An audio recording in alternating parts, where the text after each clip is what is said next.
Welcome to another edition of Vigorously with me, Val Kleinhands. Jon Barbas of Heavy Metal Philosophy is in the building. We know it for YouTube. We know it the podcast. I mean, YouTube is really where I first started paying attention. How are you, sir? I am thrilled to have you. Thank you. I'm thrilled to be here. Thank you very much for having me on. It's an honor. So the last time you were on my screen, I was playing the drinking game you came up with for this past Nick Nocturnal Awards, and I added a rule to my game, and my rule was take a shot every time Nick says "Let's go," just because he has that habit. I love it. Oh Whenever man, he you're full sharks of somebody liver. on, I know. That's the result. That was the result. We didn't do anything until like well past noon the next day, which was fine. But so, what would you like to see Nick do this year, this coming year for the next show? I would like to see Nick invite me on next year and have me Yes. handle the extreme metal portion because Nick Yeah. is He's Core Kid. the yeah, he's the man when it comes to metalcore and deathcore and modern metal. Like there's nobody I would go to before him. Hmm. But, for death metal, black metal, I could help my man out and we could turn that show into just a core kid show and celebrate all of metal. Yes, I love that. We can turn it out and celebrate all the subgenres. Another favorite thing of mine that you did recently was chat with Cammy from Oceans of Slumber. That conversation turned into one that discussed being a metalhead in the South, which is something I have a little tiny bit of experience with too. I mean, I lived there in Columbia, South Carolina for like a year and a half when I was a teenager, and I felt like a fucking alien. I really did Yeah. with a Guns N' Roses t-shirt and the hair is color is natural. That didn't change. Bad eyeliner, and I was just looking, like nobody else at the time. Um, so that conversation was really interesting to me. She shared her experience. What is yours? What is it like being a metalhead in Georgia today? Well, it's being alone, which is why I'm a personality on the internet because Yeah. there aren't very many metalheads around me and certainly none like me. I will go to a gathering and meet people and I'll introduce myself and I'll go, "Oh, and you're into metal," and then they'll name band. Listen, I'm not disrespecting these bands. They'll be like, "Oh yeah, I love Metallica." Of course, I love Metallica It too. counts. Yeah, for sure, but like there's no extreme metalheads around me. I understand. And so like if I lived in it, the big thing is I live in the woods in the middle of nowhere. And also I grew up in the woods in the middle of nowhere. Yeah, So my childhood was like that too. If you go to Atlanta, there's a thriving metal scene in the major Mastodon. markets, but Yeah. in the middle of nowhere, it's just you're alone. So that's why I got on the internet to meet other metalheads. Okay, now things are starting to add up. How far are you from Atlanta? Just curious. About 2 hours. About 2 hours. Okay. Which is a little bit of a hike. So I understand why I was thinking maybe you could meet people at shows too, but you're probably very picky about the shows you go to if it takes that much of an effort to get there.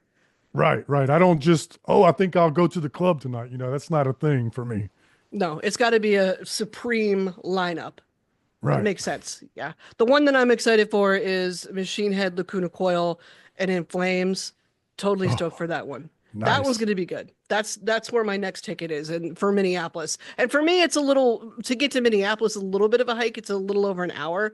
I live on the plains in Minnesota. Like, pretty sure Laura Ingalls Wilder crossed through here with a covered wagon. So I get it. I completely get it. So it's nice to hear, though, that you found your own way to be part of the community and feel like you belonged somewhere, even though you were a little bit remote. What is that? So that is the origin of your podcast, the YouTube channel. Is that the origin of all of it, really? Yeah, I'd say about half of it. That's just been an ongoing thing in my life living in the South. But also when I was in my 20s, I did the whole band thing, going Okay. all over, playing every weekend. And then when that band broke up, I got a little picky about who I would play with. And so Mm. the playing went way down, but I was still doing some things. And then then the pandemic happened. And then Oh boy. no gigs were happening. No, I wasn't playing any and I wasn't attending any. And that left a big void, a need to do something. Metal is more than just something that I like. It's a need. So that was really the catalyst that made me start the podcast. It's a parasite. It's in your blood. It doesn't leave you. It hasn't left me since I was 11. Yeah, most of us are around that age somewhere, I think, when we first get into it. How old were you? Uh, yeah, probably about that age as well. Yeah, Yeah. What like were some of early your middle school. Oh, okay. Makes sense. What were some of your like initial bands that caught your attention? Metallica. Metallica. Like I, Okay. Yeah, like okay. I said, I didn't want to disrespect them, but that was my first band. The first time I saw the Metallica One video and Hmm. that breakdown when I first heard better, I was like, oh my God, what is it? Immediately, my life was changed from that point on. I just Yeah. it's like whatever that is, I have to pursue that. That's my passion from now on. And Yeah. from that it grew, then from there I started getting into other bands. And so I will never disrespect Metallica. Always my first love. I'm just, my point earlier was just, you know, some people will just be like, "Oh yeah, I'm into Disturbed or whatever." Like whatever's on the radio, cool, but that's not the same Hmm. place I'm coming from.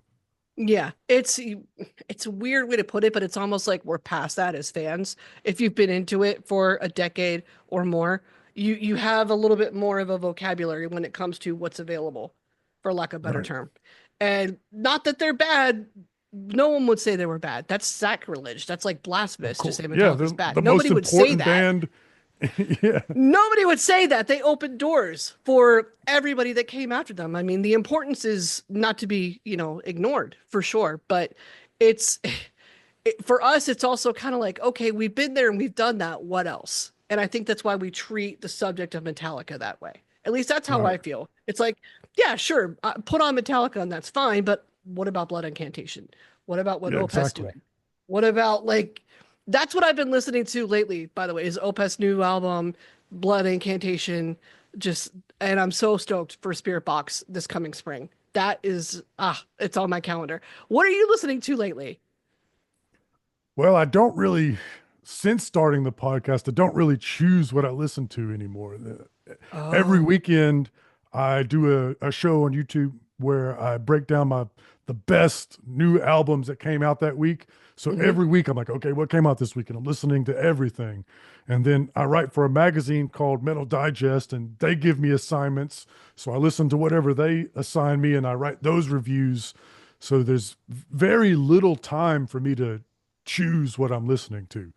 So it's a blessing and a curse. It's more of a blessing because I get to listen to so much new music. It forces me to stay current all the time. But I haven't listened to I don't know Burn My Eyes in Hmm. years. Oh, okay. You got to dig for it anymore. With how busy your schedule is. No, it makes complete sense. I did that whole thing in radio. I would just get random CDs when I was on my desk and I'd be like, "Oh, okay, I guess I'm listening to this one this week." And but then I would go home and still feel like I wanted to listen to my chosen few, like my top 5 band list, we'll call it, for lack of a better term. I want to go home and I want to cuddle with my Opeth or cuddle with my Guns N' Roses or like I want to do that too. So, I would argue that that does give you more exposure to a bigger variety of what's out there than maybe what we would have chosen on our own. Because if it's up to us, we're going to go to our comfort food. Right. We're going to go to our comfort bands. So, Or do you, even comfort genres. So, like for right? instance, I'm not a huge power metal fan.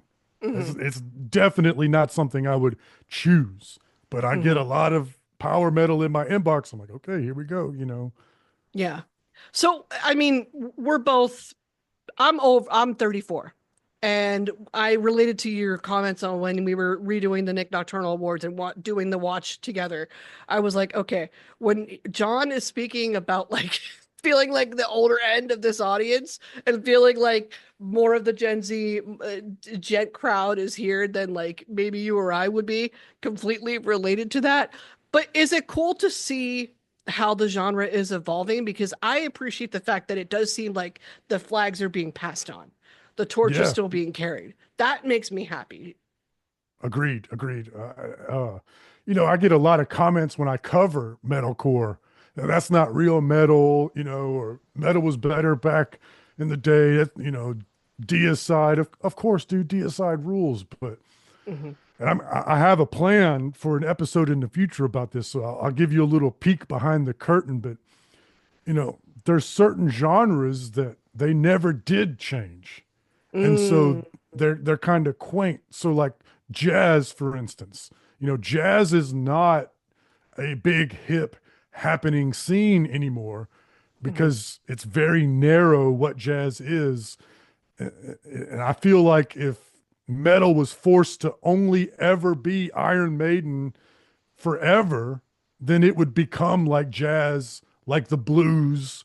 It would mhm. be, what used to be really great soulful music, and now a bunch of lawyers with nice gear and New Balance shoes play it, open air downtown for wine festivals or whatever. And I don't want Yeah. that to happen to metal. So No. therefore, it's very important that whatever Gen Z is doing in metal is like it's theirs.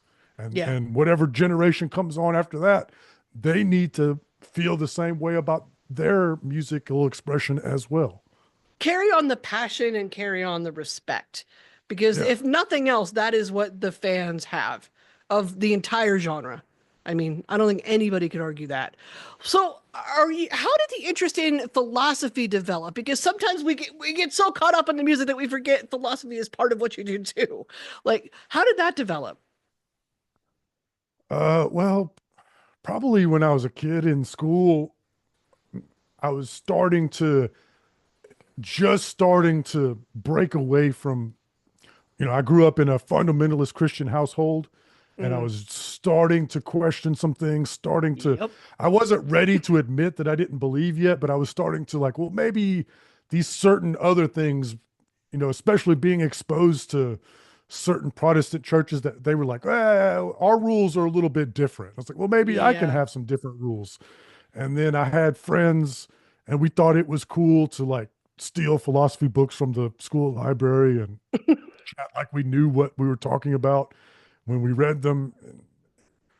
I definitely did not completely understand Treatise on Rhetoric the first time I read it as a No. 17-year-old, but I felt cool, but it at least got me started. And I think that's where the interest started. And then when I finally did admit to myself that I don't believe in Christianity anymore, well, I do think it's important to have some sort of guiding principles, some sort of um, I don't know, something outside of the material world. I don't believe in militant atheism, even though Right. I'm not a religious person. Yeah. There's definitely a difference. I've asked myself a lot of the same questions too, because to me, it's like, what is organized religion but a philosophy in itself? I the Ten Commandments is a philosophy and a way to live your life. Mm. If you break it down to just what that is. So I don't know. I go back and forth on it all the time too. I tried Nietzsche. I tried the will to power. I just couldn't follow it. I tried so hard. For me, it was I just felt like it didn't flow. I don't know, Yeah, and I it's probably hard to gave up read. too. I gave up on it probably too early. I should go back and read it again. Kierkegaard, I enjoy Kierkegaard. Um, so what does philosophy that you hold shape what bands become your favorites to listen to? Personal philosophies? Not really, because it's all about the riff and the groove to me, Yeah. but certain things will happen that will resonate with me. So for instance, the new Blood Incantation record, it's all about consciousness going on forever. And when he said that, I was like, oh, and then like a couple years ago, Rivers of Nile, the work, Yes. that concept album about work, the nature of work, the never ending work. I definitely did resonate with me. But Yeah. I can listen to caveman metal about serial killers and enjoy it too. Cannibal Corpse, whatever. Yeah. Throw it on. It doesn't. Yeah, we love that too. For me, Emperor of Sand, Macedon, that for taking you on a journey of how cancer affects someone and life has presented you this, hardship. What are you going to do with it? That whole album examining that, love that concept. Love that's a big part of why I love that band too. I love that metal gives us the room to do that. And I think some of the best musicians do that regardless of genre. They give you something to think about with their lyrics. There's substance there. And you can find it if Absolutely. you look for it. So why, throughout this whole journey, you get on YouTube, you get on social media, you develop the podcast. Why choose YouTube to spend, most of your focus? Well, I like video editing. Yeah, I've done Ah, that in the past. I did all the like promo stuff and videos for bands that I was in. So I've always enjoyed video editing. But I also believe that YouTube is the best to try and get yourself out there. mm, I feel like YouTube wants individual creators to succeed. And if you stick with it and if you make good content, that's the important part. You can go as far as you're capable of going on YouTube. I feel like their algorithm really wants you out there versus certain other social media sites. They they really are looking for controversy, engagement. It, right. if you're just sharing things that you like and it's not clever or a hot take, you don't really get pushed as much on the other social media sites. Yeah. Sometimes you battle with the pay to play type Yeah. BS too, from, paying to boost your post or whatever on any other social media platform. There's a couple that I think do that too, even if they won't admit it. I think they do it. Like, so I love that YouTube gives us that freedom too. I mean, and you've been doing it for a minute. Do you think that your theory about YouTube panned out for you as true? That you're Yeah. reaching the right audience and doing it the way you've always wanted to do it? Yeah. Because like the podcast hosting sites, they don't push you, Not really, Spotify's yeah. done a little bit, because it's got a landing page and people are there for music. But like if you go to I don't know, name one, Deezer or whatever. I've never used Deezer, so I'm speaking from a place of ignorance. But like, why would somebody choose to listen to my show? How are they going to discover my show? I Hmm. think YouTube's the best place. Yeah, I feel you on that. So a while ago, you put out a video examining metal and the Super Bowl. I hoped that Gojira and the Olympics would spark talk of metal at a Super Bowl halftime show by the decision makers involved too. But and I get that you have felt, the halftime show is just metal at it anyway. It's not going to happen. Do you think Metallica's already been asked though? Because everybody keeps saying they should be the one. I bet they've already been asked and they probably turned it down. That's my theory. I feel 50-50 about it. They said that they didn't want to do it. So that gives you reason to say that, yeah, if they were asked, they would say no. But I also feel like if they were asked, I don't know if they would turn it down. It's like that's a big thing to turn down. They play the Grammys, that's a Mhm. similar situation as far as because they were talking about the sound and the spectacle of it. Mhm. They played the Grammys with Lady Gaga, so I don't think it's a matter of like they're above it. It would hurt their integrity or anything like that. Right. So I feel 50-50 about it. Yeah. Another theory I keep hearing is that, well, that's the type of music that's played at football games anyway, and we want a different audience. So that's why we choose different genres, usually, for the halftime show to get a new audience and a new set of eyes and ears on the NFL. How do you feel about that one? Do you think that's possible? No, I think people are coping with that one. I think Yeah.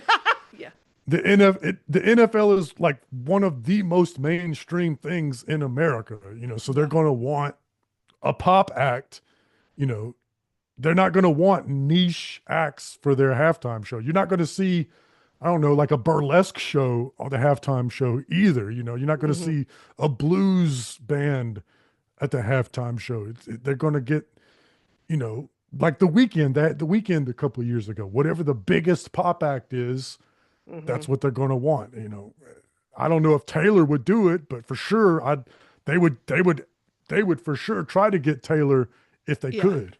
Yeah. Homegirl needs a break though, with how long she's been touring. I couldn't do it. I'm like, does she work out? Does she have the stamina? Like, what freak of nature, like, infected you with their stamina to be able to do that? I don't know. Yeah, even she's probably got a staff and support and everything, but Yeah. even with that, travel Ugh. is rough. Yeah. And to perform, I mean, it's a physical thing. And you're Yeah, doing it countless nights a week, jet countless lagged. months, jet lagged on top of Yeah. that. Maybe you have eaten that day, maybe not. Like, ugh, I can't even imagine. So if you could craft the perfect Super Bowl halftime show, who would play? Oh, I would. I mean, this is why it's not up to me because I would love to see like some gnarly black metal. Something Yeah. really. You know, I mean, it's supposed to be a spectacle, right? That was one of the reasons why Metallica said that they didn't want to do it, because it's a huge spectacle and they're just about the music. Hmm. So, a band like Behemoth or somebody would for sure do something outrageous. They are a very visual and aesthetic band. I would love to see that. But of course, that's why Jay-Z's not asking Jon Barbas, who I think should be on the Super Bowl. That's all right. I would go see Behemoth anyway. I would go wherever they are. I've almost had a chance to a couple times, and but I'm gonna put them on the concert bucket list for sure. Who's on your Yeah. list of like band? If they're near me, I will go see them. Who was on that list for you? Well, so I've never seen Slayer, and Okay. I was never really a huge Slayer fan. So, it never, I never like traveled to go see him because I was never like a huge fan. But now I realize, like, well, that's one of the most important bands Hmm. in metal. Like, out of respect and for my own, I don't know, experience, I feel like I probably should have done that. And they did that little reunion show in Tennessee, and I thought real hard about making that drive. If it had Yeah. been just them and not a big festival, I probably would have done it just Okay. to knock that one off the list. There's a few bands that I just like. I'll never get the opportunity to see Pink Floyd, and that Hmm. that sucks. You know, Right. and if Black Sabbath ever does that reunion show, that last show that they're talking about maybe With doing Bill. Yeah. with Bill, like I might have to fly to England for that. I might have to put that on the credit card. I might do that too. For me, magically, if Peter Steele came back from the dead, I would go see Type O Negative. Right. That's the one band that I kick myself in the ass for too, for not taking advantage because I didn't really know who they were yet. I didn't get into them until I was 18, and that's 2008. And dude passed away 2 years later. So I just didn't get the chance. That's the one band that I wish, if somehow it could happen, I would do it. I'm glad that they didn't try and do more typo after Peter though, Yeah. because that it wouldn't have made any sense. He's just his voice is just too distinct, and sometimes I think certain bands when they do that, it's like, was that did you really want to do that? Like, let's not. It was good as it was. Kind of like you do with movies. Do we really need that remake? No. Right. Nine times out of ten, we usually don't. So, what's next for you? What can we look forward to coming from you, the podcast, the channel, anything? Uh, I don't really do much planning past like 4 to 6 weeks out. Yeah. I, I remember watching an Indiana Jones movie. I couldn't tell you the quote, but basically he did something crazy, and this guy looks at this girl and is like, "What's with this guy?" She's basically like, "He just flies by the seat of his pants." That's me. Yeah. I, I there's a few things that you have to plan for, I keep those in mind, and I have a general trajectory I want to go in, but I really prefer to sort of move with the punches, take things as they come, and just do the best I can. So I just want the show to keep going, keep growing, keep improving. But I've already been so surprised by some of the things that have happened, some of the opportunities I've gotten, that it almost feels foolish to me to go, I'm going to go do this. And in doing that, I might miss what could have happened, you know. Mm, So for example, I started doing concert photography. I'd never ever that's cool. planned to do that. You know, Yeah. it just sort of opportunities have come from doing this show, and I just want to do, like you said before we started recording, fun metal things. Fun metal things. That needs to be a metal wide like just standard. Everybody should just be doing fun metal things and focusing on fun metal things. Concert Thank you, Nick photography is Nocturnal. yeah, thank you, Nick. Thank you, Nick. He's like we love Nick. He's hysterical. But no, concert photography is really, really cool. I've only done it once and I wish I could do it again. I would love to find opportunities to do it again. I did it once with Soundgarden. They actually played a huge Nice. festival. Yeah, Northern Invasion. They did it 2017 and it was literally 5 days before Chris Cornell passed. And Oh, I had this talk about philosophy. I had an ethical dilemma. I was like, this man just passed away. Horrible, tragic. All of us are sad. Anybody who cares about the genre or the music knows that there's a huge impact here. What do I do with these photos? I don't know. So what I ended up doing was sitting on them for a year and just doing a tribute a year later, like a tribute photo gallery a year later. That was a tough one. Have you ever had an ethical decision like that that you've had to make that you were like, let me pause and think about how I'm doing this and am I doing it the right way? yeah, it's been a couple of times. Like, I don't want the channel to be a drama channel, Yeah, you know. yeah. So there's been a couple of times like, do I want to talk about this? Oh, so I had a guy on. He's the lead singer of Cancer Christ, Hmm. and it was a super fun podcast. He's a really unique person with a unique philosophy, and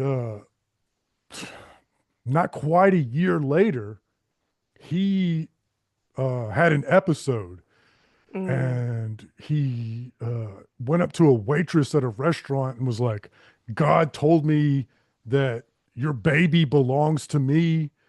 Oh And boy. then like went on a chase with the cops and like assaulted some other restaurant worker, and then Oh wow. like wound up getting into a fist fight with the cops at a national park, like naked or something. Something was going on And there. Yeah. yeah, yeah. And you know, part of me was like, I don't know if I should talk about this, you know. But Mm. another part of me was like, but I had this guy on and I told my audience to buy his music.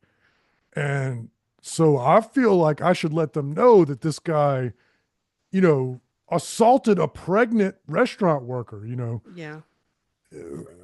I think they should know that after I told them like, hey, this guy's cool, you know. So I ultimately landed on doing it, but I tried to be as empathetic as I could, you know, because I'm like, for sure, I don't think he's a bad guy. I think he had an That's somebody in episode. crisis. Yeah. Right, right. That's somebody in crisis when when you described everything to me. I'm like, yeah, that's somebody who's going through it. That's somebody that probably needs a little patience at that point. Not that what happened was right, but that's there's a reason something was happening there. Yeah. And there's more to the story for sure. And so he was his band, Cancer Christ, he had a website and he called it the Church of Cancer Christ. And he would have the members of the church, you know, give tithes to the church. Oh, okay. So I did feel it was kind of like I should probably tell people about this. Yeah. Did anybody thank you after the fact for the information? Yeah, yeah, but I mean, it didn't feel good. You know, it's not, I Right. didn't want to be like, oh, yeah, yeah, my pleasure, you know. Yeah. Because it's if you know him personally, it is a dicey spot. how do I handle this? How do I do it the right way? How do I do it with respect? But how do I maintain my journalistic responsibility and present just the facts too when it's newsworthy and the public should know? And it's Yeah. important enough to know. I've been doing that since journalism 101. And there's a bunch of answers to that question. And I appreciate you doing what you do because I know you do try to keep it as fair and balanced as you possibly can. And Thank you. with just the facts, like really, I'm so excited to see what's next. What is the ultimate dream for heavy metal philosophy? Like, at what moment will you say, "This is cool. I feel like I made it"? Well, I've had a few of those moments already, Oh, really? Yeah, just people recognizing me at shows, that always feels good. And I'm kind of an introvert too, so I hope I haven't made it too awkward because I don't never know what to say, but No. I was like that. Thank you. That always feels good. That certain opportunities that I've gotten, friends that I've made, in the community. So I, I'm sure I could have more. I didn't expect the ones that I've had. So I just want to Yeah. keep growing, keep getting better at it, and more fun metal things. Fun metal things. I love it. We can't wait to see more. Jon, thank you so much for your time. Thank you for hanging out with me. Thank you for having me. It was fun.